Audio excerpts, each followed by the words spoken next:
बिस्मिल्लाहिर्रहमानिर्रहीम। अस्सलाम वालेकुम। आज 28 फरवरी बरोज़ इतवार हम बात करेंगे राना सनाउल्लाह के हवाले से। फैसलाबाद में एक इंतहाई अफसोसनाक वाक़या सामने आया है और उस अफसोसनाक वाक़या से ज़्यादा जो दुख भरी बात यह है कि राना सनाउल्लाह का जो उसमें किरदार है वो इंतहाई भयानक है और शर्मनाक है। वो डिटेल्स मैं आपके साथ शेयर करूंगा कि फैसलाबाद में हुआ क्या है और मासूम बच्ची के साथ ज़्यादती करने की कोशिश की गई है और उसमें इन्वॉल्व कौन था और उनको बचाने वाला कौन था, इसके ऊपर हम बात करेंगे। और ये वो लोग हैं जो सारा दिन असम्बली में खड़े होकर जमहूरियत की बातें करते हैं और इनका असल चेहरा क्या है। आज राना सनाउल्लाह के चेहरे से एक और पर्दा उठ गया है जो मैं आपके साथ जो है उसकी डिटेल्स शेयर करूंगा। पहले मैं आपको ये भी बताता चलूं कि कल Lahore high court bar association का इलेक्शन था और उसमें जो हामिद खान ग्रुप है वो जीत गया है और उस वजह से मैं ये भी ज़रूर कहूँगा कि जो आसमा जहांगीर ग्रुप है या जिनको इंडिपेंडेंट जो ग्रुप है, ये दो ग्रुप हैं जिनका आपस में मुकाबला था। और आसमा जहांगीर ग्रुप को इस वक्त जो लीड करने वाले हैं वो सारी की सारी पाकिस्तान बार कौंसिल है, आज़म नज़ीर तारड़ साहब हैं, एहसन बून साहब हैं, आबिद साकी साहब हैं। उनका candidate Lahore high court bar से हारना और ये मैं समझता हूँ कि ये उनके लिए एक बड़ी नाकामी है और अब उनको ये बात समझ जाना होगी कि वो जिस तरीके से माफियाज़ के पीछे खड़े हैं और वो जिस तरीके से माफिया को सपोर्ट कर रहे हैं और वो सिर्फ माफिया के लिए काम करते हैं, उनका बार के लिए या इस कम्युनिटी के लिए कोई काम नहीं है, इनकी जो रिवाइवल के लिए कोई काम नहीं है, इनकी अखलाकियात और ट्रेनिंग के लिए कोई काम नहीं है।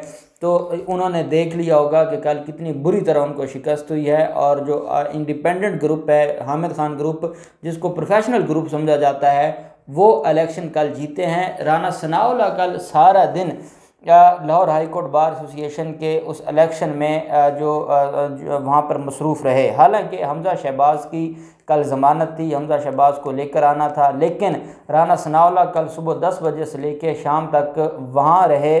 और उसकी वजह क्या है? उसकी वजह यह है कि वो आसमा जहांगीर ग्रुप या जो आबिद साकी और एहसन बून, आज़म नज़ीर तारड़ साहब ग्रुप है, उसको जितवाने के लिए उन्होंने कल पूरा जोर लगाया। पूरी नून लीग ने कल वहाँ पर जोर लगाया कि किसी तरीके से उनका जो कैंडिडेट है वो जीत जाए। अब आप अंदाज़ा लगा सकते हैं कि ये जो बार के इलेक्शंस हैं इसमें कितना बड़ा किरदार होता है इन लोगों का। और राना सनाउल्लाह क्योंकि ख़ुद भी वकील हैं और वो वज़ीर कानून भी रहे हैं और उनका चैम्बर भी है और उनका वहाँ पर एक पूरा सेटअप है, तो वो वहाँ पर सारा दिन एक एक जो आम वहाँ पर वकला थे, जो आम लोग थे, उनसे जाके मिल के उनकी मिन्नत कर रहे थे कि आप हमारे कैंडिडेट को वोट दें, आप इसको सदर बनाएं। उसकी वजह क्या है? उसकी वजह यह है कि फिर पूरा साल वही सदर उनकी खिदमत करेगा, फिर पूरा साल वही सदर उनके लिए काम करेगा।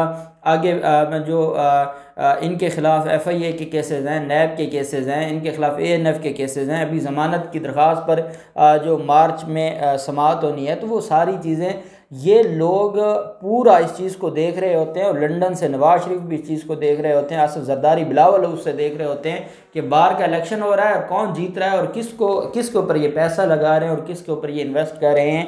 तो ये एक बड़ी बदकिस्मती है और हम कोशिश करते रहते हैं और बार में भी हमारी कोशिश होती है कि जो प्रोफेशनल एक एटीट्यूड है वो बहाल हो और लोगों के अंदर जिस तरफ वो जा रहे हैं वो उस तरफ से बच जाएं और अपनी असल की तरफ आ जाएं और कायदे आज़म और अल्लामा इकबाल और जो बड़े गुजरे हैं इस प्रोफेशन के उनको फॉलो करना शुरू कर दें। उम्मीद है कि अल्लाह करेगा कि एक वक्त आएगा कि ये माफियाज से जान छूटेगी और बार इंडिपेंडेंट होगी और वो वाकई साफ़ सुथरे लोग होंगे जो प्रोफेशनल होंगे और पढ़े लिखे लोग इसमें आगे आएंगे। अब हम आ जाते हैं राना सनाउल्लाह का जो दूसरी तरफ किरदार है।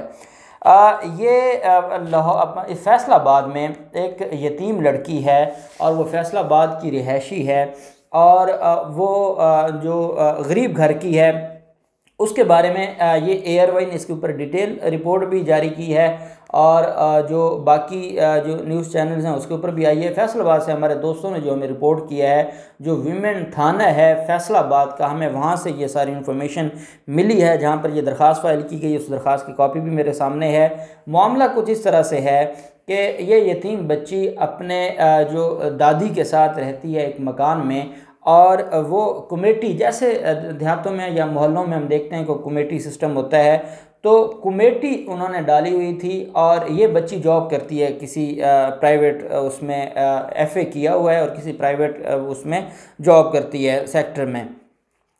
तो साथ उन्होंने एक कमेटी डाली हुई थी और वो डेली बेसिस पर 500 रुपये उस कमेटी में वो जमा करवाते थे और इस तरीके से ताकि उनका गुजर बसर चल रहा था।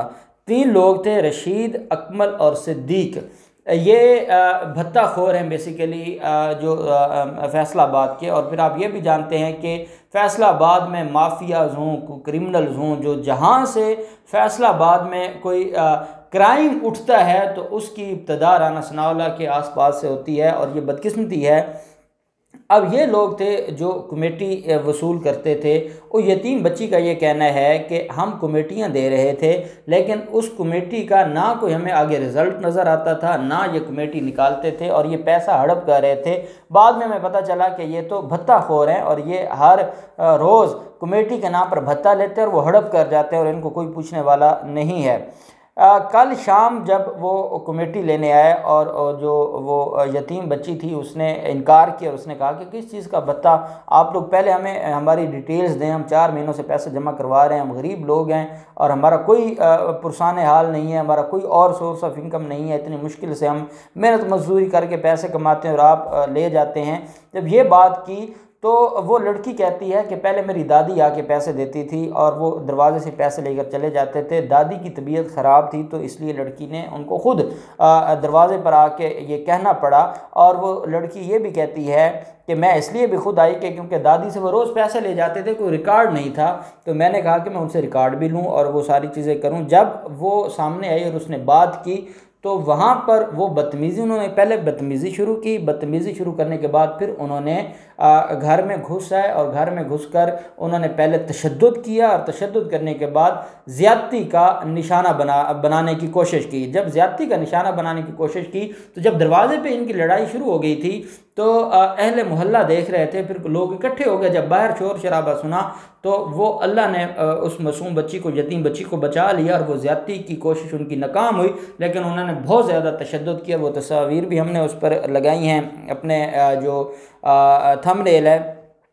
जब ये सारा कुछ हो गया तो लड़की पहले गई जो वहाँ पर है अपना जो थाना है, विमेन थाना, वहाँ पर गई और वहाँ जाकर उस लड़की ने जो अपनी दरख्वास्त जमा करवाई। जब दरख्वास्त जमा करवाई गई तो थाने की तरफ से कहा गया कि आप जाएं पहले और अपना MLC करवाएं, मेडिको लीगल सर्टिफिकेट लेकर आएँ और आपके ऊपर जो तशद्दुद हुआ है या जो आपको ज़ख्म है जाके इसकी रिपोर्ट लेकर आएँ। वो लड़की कहती है कि मुझे बार बार कॉल्स आ रही थी और उसमें 2 लोगों की कॉल्स थी, एक नजीबुल्लाह की और एक राना सनाउल्लाह की, और वो मुझे डरा धमका रहे थे कि आप ये कार्रवाइयाँ न करें, नहीं तो आपके ख़िलाफ़ कार्रवाई होगी और आपका यहाँ रहना मुश्किल हो जाएगा। वो लड़की कहती है जब मैं हॉस्पिटल गई तो हॉस्पिटल जाके मैं कभी एक डॉक्टर के पास जाऊँ, कभी दूसरे डॉक्टर के पास जाऊँ, कभी तीसरे के पास जाऊँ, मैं पूरी रात धक्के खाती रही, लेकिन कोई मेरा वहाँ पर मेडिको लीगल सर्टिफिकेट बना कर देने वाला नहीं था, मेरी MLC नहीं बना कर दे रहे थे।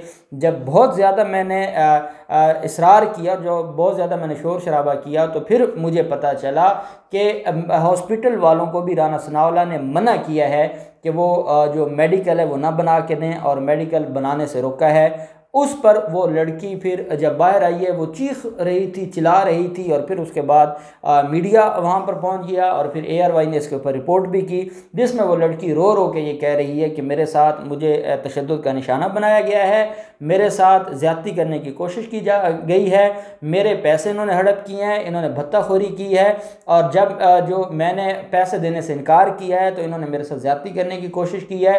थाने जाती हूँ, थाने वाले मुकदमा नहीं दर्ज करते, वो कहते हैं MLC बनवा के लाएं। MLC बनवाने जाती हूँ तो वहाँ ये कहा जाता है कि राना सनाउल्लाह की कॉल आई है, आपकी MLC हम नहीं बना सकते। मुझे कहती हैं फ़ोन पर डायरेक्ट कॉल्स आ रही हैं और नजीबुल्लाह और राना सनाउल्लाह नामी 2 लोग मुझे धमकियाँ दे रहे हैं कि अगर आपने इन लोगों के ख़िलाफ़ कोई कार्रवाई की तो हम आपको नहीं छोड़ेंगे।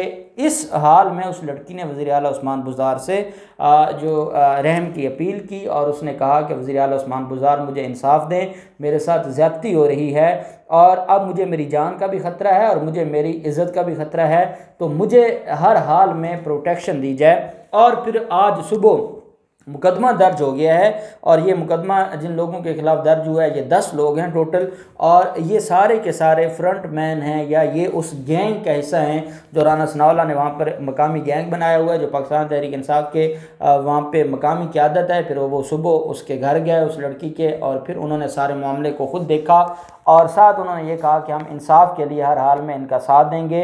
अब हम उम्मीद करते हैं तो हम वज़ीर आला पंजाब से भी गुजारिश करेंगे कि इस यतीम लड़की की मदद की जाए।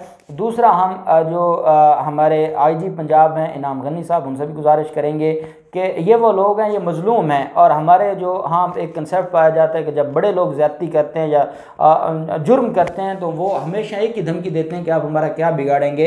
तो हम उम्मीद करते हैं और पूरी पाकिस्तानी कौम ये जो इल्तिजा करेगी जो बड़े इदारे हैं उनसे कि हर हाल में मुकदमा दर्ज किया जाए और राना सनाउल्लाह को उस मुकदमे में बतौर अबेटर नामजद किया जाए ताकि ये रवश ख़त्म हो और इन लोगों की बदमाशी ख़त्म हो। अल्लाह पाक पाकिस्तान कामी नासिर हो। बहुत शुक्रिया। अल्लाह हाफ़िज़। पाकिस्तान जिंदाबाद।